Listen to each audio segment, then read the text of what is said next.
ಕುರ್ಚಿ fight high command ತೀರ್ಮಾನವೇ final. ವೈಯಕ್ತಿಕ ಜಗಳಕ್ಕೆ ಪಕ್ಷದ ಹೆಸರು ಬಳಸಬೇಡಿ. RSS war. ಎಲ್ಲವನ್ನು ನೋಡೋಣ ಕರ್ನಾಟಕ ಟಾಪ್ 20ಯಲ್ಲಿ. ಕಾಂಗ್ರೆಸ್ನಲ್ಲಿ ಸಿಎಂ ಕುರ್ಚಿ ಮತ್ತು ಕೆಪಿಸಿಸಿ ಅಧ್ಯಕ್ಷ ಕದನ ವಿಚಾರ ಮತ್ತೆ ಮುನ್ನೆಲೆಗೆ ಬಂದಿದೆ.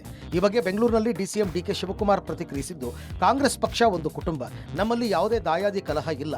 ಮೊನ್ನೆ ಸಿಎಂ ಕೂಡ ಚಿತ್ರದುರ್ಗದಲ್ಲಿ ಇದನ್ನೇ ಹೇಳಿದ್ದಾರೆ. ಫ್ಯಾಮಿಲಿ ವಿಷಯಗಳನ್ನು ಬಹಿರಂಗವಾಗಿ ಹೇಳಲು ಆಗಲ್ಲ ಅಂತ ಡಿಕೆಶಿ ಹೇಳಿದರು. ಕೊಪ್ಪಳದಲ್ಲಿ ಇದೇ ವಿಚಾರವಾಗಿ ಜಮೀರ್ ಮಾತನಾಡಿದ್ದು, ಸದ್ಯಕ್ಕೆ ಸಿಎಂ ಕುರ್ಚಿ ಖಾಲಿ ಇಲ್ಲ. ಸಿದ್ದರಾಮಯ್ಯ 5 ವರ್ಷ ಸಿಎಂ ಆಗಿ ಇರ್ತಾರೆ. ಜೊತೆಗೆ ಪಕ್ಷದ ಅಧ್ಯಕ್ಷ ಕುರ್ಚಿ ಕೂಡ ಖಾಲಿ ಇಲ್ಲ. ಹೈಕಮಾಂಡ್ ಹಾಕಿರೋ ಗೆರೆ ನಾವು ದಾಟಲ್ಲ ಅಂತ ಹೇಳಿದರು. ಇನ್ನು ಸಿಎಂ ಬದಲಾವಣೆ ಬಗ್ಗೆ ಚರ್ಚೆ ಮಾಡುವ ಅಗತ್ಯ ಇಲ್ಲ ಅಂತ ಸಚಿವ ದಿನೇಶ್ ಗುಂಡೂರಾವ್ ಹೇಳಿದರು. ನಮ್ದು ಕುಟುಂಬ ರೀ, ಕಾಂಗ್ರೆಸ್ ಇಸ್ ಎ ಫ್ಯಾಮಿಲಿ.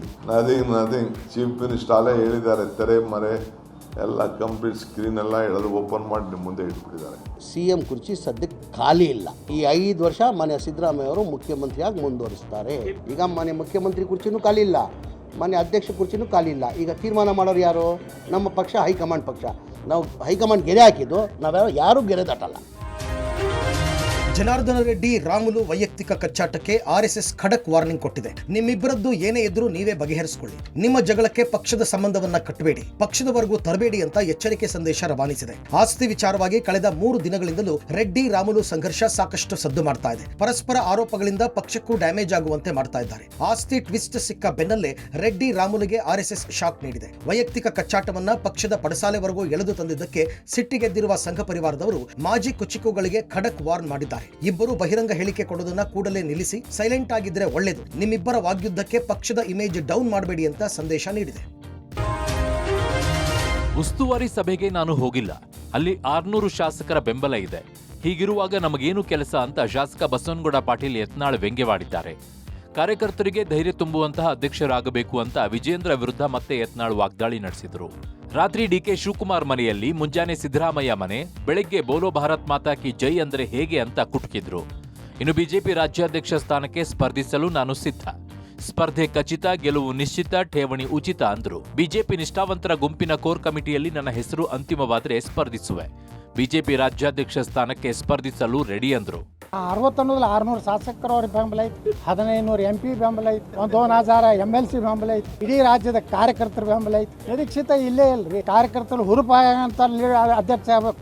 ರಾತ್ರಿ ಡಿಕೆ ಶಿವಕುಮಾರ್ ಮನ್ಯಾಗ, ಮುಂಜಾನೆ 4ಕ್ಕೆ ಸಿದ್ದರಾಮಯ್ಯ ಮನ್ಯಾಗ, 11ಕ್ಕೆ ಬೋಲೋ ಭಾರತ್ ಮಾತಕ್ಕೆ ಜಯಂತ ನಡೆದಿಲ್ಲ. ಸ್ಪರ್ಧೆ ನಿಶ್ಚಿತ, ಠೇವಣಿ ಉಚಿತ. ನಮ್ಮ ಕೋರ್ ಕಮಿಟಿ ಯಾರು ನಿರ್ಣಯ ಮಾಡ್ತೈತೆ ಅವ್ರನ್ನ ಅಭ್ಯರ್ಥಿ ಮಾಡ್ತೀವಿ. ಬೆಂಗಳೂರು ದಕ್ಷಿಣ ಲೋಕಸಭಾ ಕ್ಷೇತ್ರದ ಸಂಸದ ತೇಜಸ್ವಿ ಸೂರ್ಯ ಶೀಘ್ರದಲ್ಲೇ ವಿವಾಹ ಆಗಲಿದ್ದಾರೆ ಎಂಬ ಮಾಹಿತಿ ಲಭ್ಯವಾಗಿದೆ. ಚೆನ್ನೈ ಮೂಲದ ಗಾಯಕಿ, ಭರತನಾಟ್ಯ ಕಲಾವಿದೆಯೂ ಆಗಿರುವ ಶಿವಶ್ರೀ ಸ್ಕಂದಪ್ರಸಾದ್ ಅವರನ್ನ ತೇಜಸ್ವಿ ಸೂರ್ಯ ವರಿಸಲಿದ್ದಾರೆ. ಇನ್ನು ಕನಕಪುರ ರಸ್ತೆಯಲ್ಲಿರುವ ಶ್ರೀ ರವಿಶಂಕರ ಗುರೂಜಿ ಆಶ್ರಮಕ್ಕೆ ನಿನ್ನೆ ರಾತ್ರಿ ಇಬ್ಬರೂ ತೆರಳಿ ಗುರೂಜಿ ಅವರ ಆಶೀರ್ವಾದವನ್ನ ಪಡೆದು ಬಂದಿದ್ದಾರೆ. ಇತ್ತೀಚೆಗಷ್ಟೇ ಇಬ್ಬರ ಕುಟುಂಬಗಳ ನಡುವೆ ವಿವಾಹ ಮಾತುಕತೆ ಮುಗಿದಿದ್ದು, ಇನ್ನು 2-3 ತಿಂಗಳಲ್ಲಿ ಹಸೆಮಣೆ ಏರಲಿದ್ದಾರೆ ಎನ್ನಲಾಗಿದೆ. ಶಾಸ್ತ್ರ ವಿಶ್ವವಿದ್ಯಾಲಯದಿಂದ ಬಯೋ ಇಂಜಿನಿಯರಿಂಗ್ನಲ್ಲಿ ಬಿಟೆಕ್ ಪದವಿಯನ್ನ ಪಡೆದಿರುವ ಶಿವಶ್ರೀ ಸ್ಕಂದಪ್ರಸಾದ್ ಚೆನ್ನೈ ವಿಶ್ವವಿದ್ಯಾನಿಲಯದಿಂದ ಭರತನಾಟ್ಯದಲ್ಲಿ MA ಮತ್ತು ಚೆನ್ನೈ ಸಂಸ್ಕೃತ ಕಾಲೇಜಿನಲ್ಲಿ ಸಂಸ್ಕೃತದಲ್ಲಿ MA ಪದವಿ ಪಡೆದಿದ್ದಾರೆ.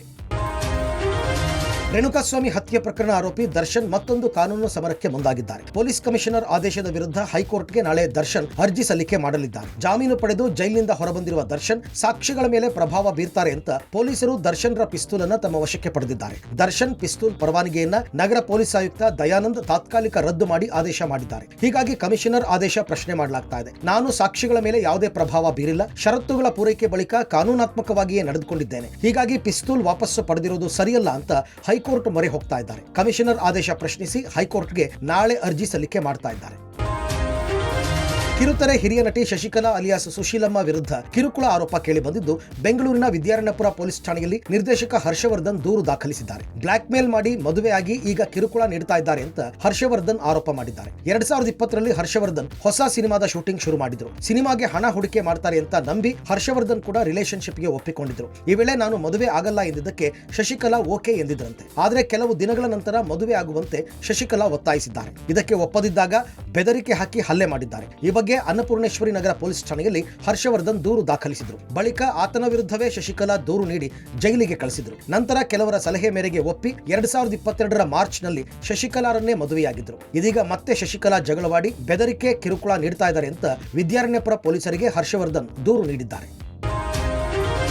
ಬೆಂಗಳೂರಿಗರಿಗೆ ಮೆಟ್ರೋ ಟಿಕೆಟ್ ದರ ಏರಿಕೆ ಶಾಕ್ ತಟ್ಟುವ ಆತಂಕ ಎದುರಾಗಿತ್ತು. ಆದ್ರೀಗ ಸಿಲಿಕಾನ್ ಸಿಟಿ ಜನಕ್ಕೆ ತಾತ್ಕಾಲಿಕ ಗುಡ್ ನ್ಯೂಸ್ ಒಂದು ಸಿಗುವ ಲಕ್ಷಣಗಳು ಕಾಣ್ತಾ ಇವೆ. ದರ ಏರಿಕೆ ಸಂಬಂಧ ಎಲ್ಲವೂ ಅಂತಿಮವಾದ ಬಳಿಕವೂ ಬೋರ್ಡ್ ನಿರ್ಧಾರ ಪ್ರಕಟಿಸುವ ಮುನ್ನ ಮತ್ತೊಂದು ವರದಿ ಕೇಳಿದೆ. ಆ ಬಳಿಕ ಎಲ್ಲವೂ ನಿರ್ಧಾರ ಆಗಿ ದರ ಏರಿಕೆ ಫೈನಲ್ ಆಗೋದಕ್ಕೆ ಸ್ವಲ್ಪ ಸಮಯ ಬೇಕಾಗುವ ಸಾಧ್ಯತೆ ಇದೆ. ದರ ಏರಿಕೆ ಸಂಬಂಧ ಸಮಿತಿ ಕೊಟ್ಟ ವರದಿಯನ್ನ ಅಂತಿಮಗೊಳಿಸಿದ ಬಳಿಕವೂ ಕೆಲ ಹೆಚ್ಚುವರಿ ವರದಿಯನ್ನ ಕೇಳಿದೆ. ಹೊಸ ಲೈನ್ಗಳ ದರ ಪಟ್ಟಿ ಸೇರಿದಂತೆ ಪ್ರಮುಖ ವಿಚಾರಗಳ ಬಗ್ಗೆ ಸಂಪೂರ್ಣ ವರದಿ ಸಂಬಂಧ ಬಿಎಂಆರ್ಸಿಎಲ್ಗೆ ಬೋರ್ಡ್ ಮಾಹಿತಿ ಕೇಳಿದೆ. ಈ ಸಂಬಂಧ ವರದಿ ತಯಾರಿಗೂ ಬಿಎಂಆರ್ಸಿಎಲ್ ಅಧಿಕಾರಿಗಳು ಕೆಲಸ ಆರಂಭ ಮಾಡಿದ್ದಾರೆ. ಹೀಗಾಗಿ ಸದ್ಯ ದರ ಏರಿಕೆ ಘೋಷಣೆಗೆ ತಾತ್ಕಾಲಿಕ ಬ್ರೇಕ್ ಬೀಳಬಹುದು ಅನ್ನಲಾಗ್ತಾ ಇದೆ. ಅತ್ತ ಬೋರ್ಡ್ನಲ್ಲಿದ್ದ 5 ಕೇಂದ್ರದ ಅಧಿಕಾರಿಗಳು ಹೆಚ್ಚುವರಿ ವರದಿ ಕೇಳಿದ್ರೆ, ಇತ್ತ ಬೋರ್ಡ್ನಲ್ಲಿದ್ದ ರಾಜ್ಯದ 5 ಅಧಿಕಾರಿಗಳು ದರ ಏರಿಕೆ ಸಂಬಂಧ ಇನ್ನೂ ಕೂಡ ಅಂತಿಮ ನಿರ್ಧಾರವನ್ನೇ ತಿಳಿಸಿಲ್ಲ. ಐಶ್ವರ್ಯ ಗೌಡ ವಿರುದ್ಧ ಚಿನ್ನ ಹಣ ವಂಚನೆ ಪ್ರಕರಣ ಸಂಬಂಧ ಜೆಡಿಎಸ್ ಮಾಜಿ ಶಾಸಕನ ವಿರುದ್ಧ ಐಶ್ವರ್ಯ ಹೊಸ ಬಾಂಬ್ ಸಿಡಿಸಿದ್ದಾರೆ. ನನಗೂ ನರೇಂದ್ರ ಸ್ವಾಮಿಗೂ ವ್ಯಾವಹಾರಿಕ ಸಂಬಂಧ ಇಲ್ಲ. ಅನ್ನದಾನಿ ಮತ್ತು ನನ್ನ ಮಧ್ಯೆ ವ್ಯಾವಹಾರಿಕ ಸಂಬಂಧ ಆಗಿದೆ. ನಮ್ಮಿಬ್ಬರ ಮಧ್ಯೆ ಸಣ್ಣ ಪುಟ್ಟ ವ್ಯವಹಾರ ನಡೆದಿದೆ. ಆದರೆ ಈಗ ಅನ್ನದಾನಿ ನಾನು ಯಾರು ಅಂತ ಮರೆತಿದ್ದಾರೆ. ಅರಳು ಮರಳು ಆಗೋದಕ್ಕೆ ಅವರಿಗೆ 40 ವರ್ಷ ಆಗಿದೆಯಾ ಅಂತ ಕಿಡಿಕಾರಿದ್ದಾರೆ. ಅನ್ನದಾನಿ ಚುನಾವಣೆಯಲ್ಲಿ ಸೋತು ಡಿಪ್ರೆಷನ್ನಲ್ಲಿ ಮರೆತಿರಬೇಕು ಎನ್ನುವ ಮೂಲಕ ನರೇಂದ್ರ ಸ್ವಾಮಿಗೆ ಫಂಡ್ ಆರೋಪ ಮಾಡಿದ್ದ ಅನ್ನದಾನಿಗೆ ತಿರುಗೇಟು ನೀಡಿದ್ದಾರೆ. ನನಗೂ ನರೇಂದ್ರ ಸ್ವಾಮಿ ಅವ್ರಿಗೂ ಯಾವುದೇ ವ್ಯಾವಹಾರಿಕ ಸಂಬಂಧಗಳಿಲ್ಲ. ಫಂಡಿಂಗ್ ಬಗ್ಗೆ ನನಗೆ ಅವ್ರಿಗೆ ಮಧ್ಯ ಅಂದರೆ ಅಂದಾನಿಯವ್ರಿಗೂ ನಮಗೆ ಮಧ್ಯನೇ ವ್ಯಾವಹಾರಿಕ ಸಂಬಂಧ ಇದೆ. ಅವ್ರು ಯಾಕೆ ತೆಗೆದುಬಿಟ್ಟು ಇವ್ರಿಗೆ ಹೇಳಿದ್ದಾರೆ, ಅದು ಅವರೇ ಬಂದು ಕೇಳಲಿ.